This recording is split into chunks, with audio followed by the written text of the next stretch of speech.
Perkenalkan, nama saya Dwina Rizky dari 12 Akal 3. Di sini saya akan menjelaskan potensi usaha yang bisa dijalankan di daerah Kabupaten Cilacap. Dilihat dari faktor sumber daya alamnya, Kabupaten Cilacap memiliki hasil kekayaan laut yang sangat melimpah. Hal ini mendorong saya untuk melakukan inovasi di bidang kuliner. Inovasi ini memanfaatkan ikan tuna sebagai bahan utama untuk pembuatan kerupuk.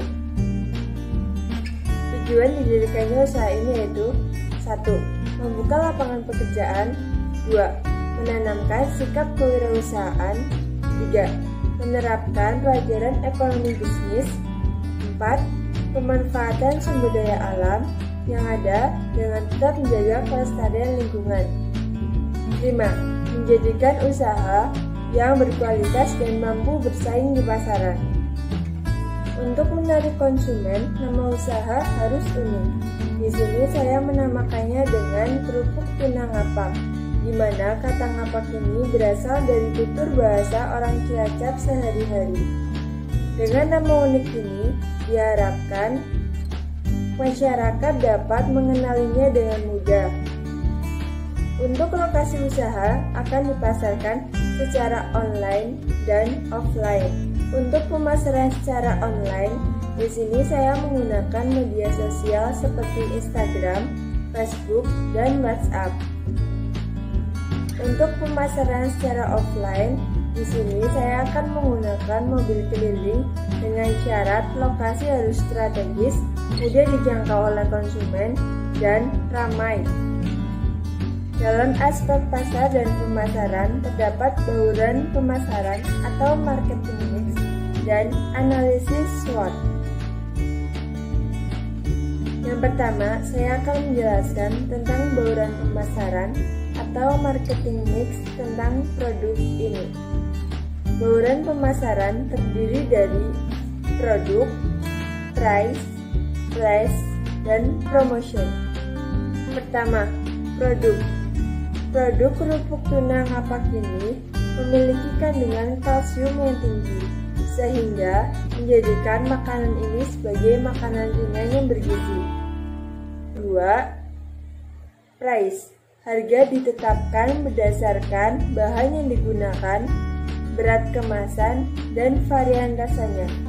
Harga ditetapkan antara kisaran harga Rp10.000 sampai dengan Rp12.000. Yang ketiga, place. Tempat pemasaran menggunakan mobil keliling dengan memperhatikan lokasi yang strategis dan ramai. Yang kedua, melakukan penitipan di toko-toko atau warung-warung kecil. Yang keempat, promosi. Promosi bisa dilakukan melalui advertising di media sosial. Yang kedua, personal selling dengan penitipan di toko-toko. Yang ketiga, sales promotion melalui door-to-door dengan cara menawarkan produk dan memberi sampel gratis untuk konsumen yang membeli lebih dari Rp50.000. Yang kedua, saya akan menjelaskan tentang analisis SWOT. Analisis SWOT terdiri dari strength atau kekuatan, weakness atau kelemahan, opportunity atau peluang, threatness atau ancaman. Yang pertama, strength. Produk ini menyediakan produk yang bergizi dan berkualitas tinggi serta higienis. Yang kedua, bahan baku untuk membuat produk ini sangat mudah didapatkan. Yang ketiga, harga terjangkau bagi kalangan pelajar maupun masyarakat pada umumnya. Yang kedua, weakness atau kelemahan. Kelemahan dari produk ini yaitu dalam pemasarannya masih dalam lingkup ruang kecil yang hanya mengandalkan promosi dari mulut ke mulut. Yang ketiga, opportunity atau peluang. Peluang dari usaha ini yaitu banyaknya peminat dari kerupuk. Yang kedua, biaya produksi yang cukup murah. 4. Threatness atau ancaman.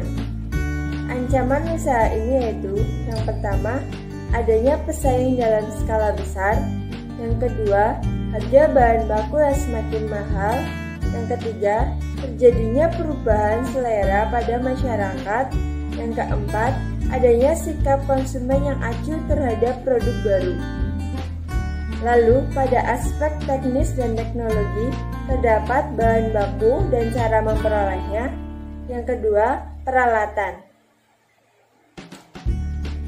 Cara memperoleh bahan baku cukup mudah, karena bisa didapatkan di pelelangan ikan yang ada di Kabupaten Cilacap. Sedangkan untuk bahan pembantunya dapat dibeli di pasar tradisional maupun supermarket. Untuk bahan baku dan peralatan ada di gambar berikut ini.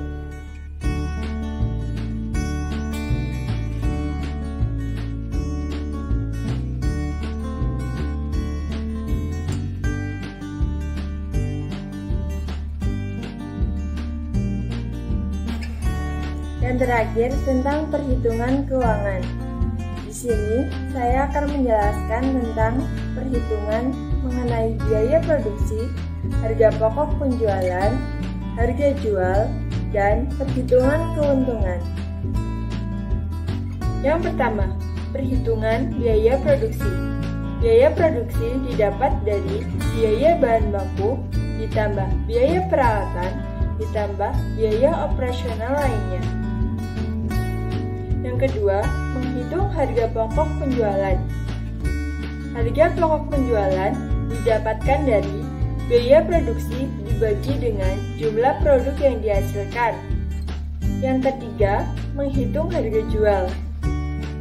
Harga jual dihitung dari harga pokok penjualan ditambah keuntungan yang diinginkan. Yang keempat, perhitungan keuntungan. Keuntungan diperoleh dari pendapatan dikurangi biaya produksi. Itu merupakan salah satu contoh potensi usaha yang bisa dijalankan di daerah Kabupaten Cilacap.